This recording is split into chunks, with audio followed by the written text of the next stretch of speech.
믿음이 어떻게 생겨나는지에 대해서 말씀을 드리겠습니다. 믿음은 들음에서 난다고 합니다. 로마서 10장 17절을 보면 듣기만 하면 생겨날 것 같습니다. 제가 읽어보겠습니다. 로마서 10장 17절. 그러므로 믿음은 들음에서 나며 들음은 그리스도의 말씀으로 말미암았느니라. 그러나 그 다음 말씀 18절을 보면 듣는다고 모두 믿음이 생겨나지 않는다고 말하고 있습니다. 18절의 말씀을 계속 읽어보겠습니다.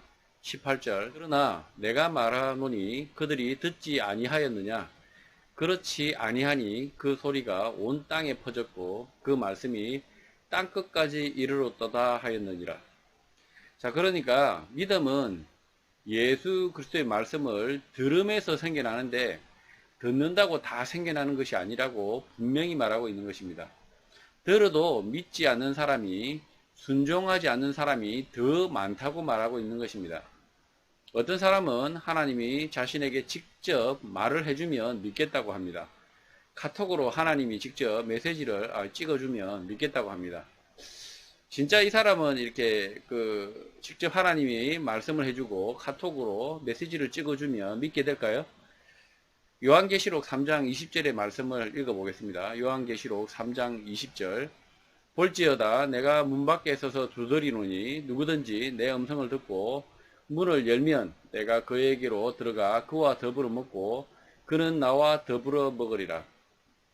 이 말씀을 보면 예수 그리스도는 문 밖에서 문을 두드리고 있습니다. 예수 그리스도는 말씀을 하셨고 그 말씀들이 사람의 마음의 문을 두드리고 있는 것입니다.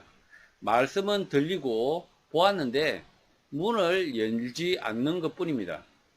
문을 열어야 합니다. 영접을 해야 합니다. 일단 들어오게 하여야 하는 것입니다. 집 문을 두드리지만 문을 열고 영접을 할지 말지는 집안의 사람의 선택입니다. 하나님은 사람을 창조할 때 자유를 주셨고 이 선택을 사람에게 맡긴 것입니다. 그가 문을 열지 말지 그 선택을 그 사람에게 맡긴 것입니다. 가룟 유다는 예수님을 배신하고 새벽에 나갈지 말지 선택을 자신에게 맡겼다는 사실을 알았고 가룟 유다가 새벽에 조용히 나가자 예수님은 붙잡지 않으셨던 것입니다.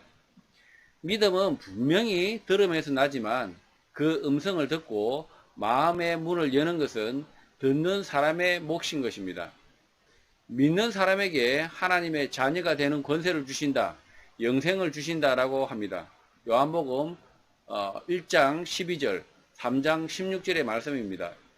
요한복음 1장 12절, 영접하는 자, 곧 그 이름을 믿는 자들에게는 하나님의 자녀가 되는 권세를 주셨으니, 요한복음 3장 16절, 하나님이 이 세상을 이처럼 사랑하사 독생자를 주셨으니 이는 그를 믿는 자마다 멸망하지 않고 영생을 얻게 하려 하심이라. 믿음의 시작은 마음의 문을 여는 것으로 시작을 하지만 이 믿음은 반드시 자라나야 합니다. 성도들 가운데 들어와야 하고 교회 안으로 들어와 자라나야 하는 것입니다. 바울은 고린도전서 3장 6절에서 자신이 심고 아볼로는 물을 주었으나 자라나게 하시는 분은 오직 하나님이라고 말합니다.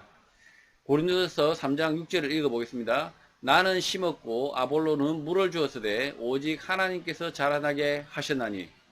다시 바꿔 말하면 믿음이 전혀 안 자라는 성도도 있다는 것입니다. 예수를 영접한 이후 믿음이 자라지 않는다, 죽는다라는 것은 이미 예수님께서 예견을 한 것입니다. 마태복음 13장의 씨 뿌리는 비유입니다. 길가에 뿌려진 자, 돌밭에 뿌려진 자, 가시떨기에 뿌려진 자, 좋은 땅에 뿌려진 자로 나눠서 설명을 하지만 좋은 땅에 뿌려진 자가 아니면 모두 죽는다는 설명입니다. 예수 그리스도의 말씀을 믿고 품어야 믿음이 자라나는 것입니다. 믿음이 자라나게 하시는 분은 오직 하나님입니다. 네가 믿고 싶어도 믿어지지 않는 이유는 하나님의 은혜가 없는 자, 버려진 자이기 때문입니다. 그래서 믿음은 선택받은 자, 은혜를 받은 자가 믿기로 마음의 결정을 하게 되는 것입니다. 예수 그리스도가 세상을 창조하신 주인이다, 인생의 주인이다 라는 고백이 가능한 이유는 당신이 구원받기로 예정된 사람, 은혜의 사람, 믿음의 사람이기 때문입니다. 반대의 사람에 대해서는 제가 말하지 않겠습니다.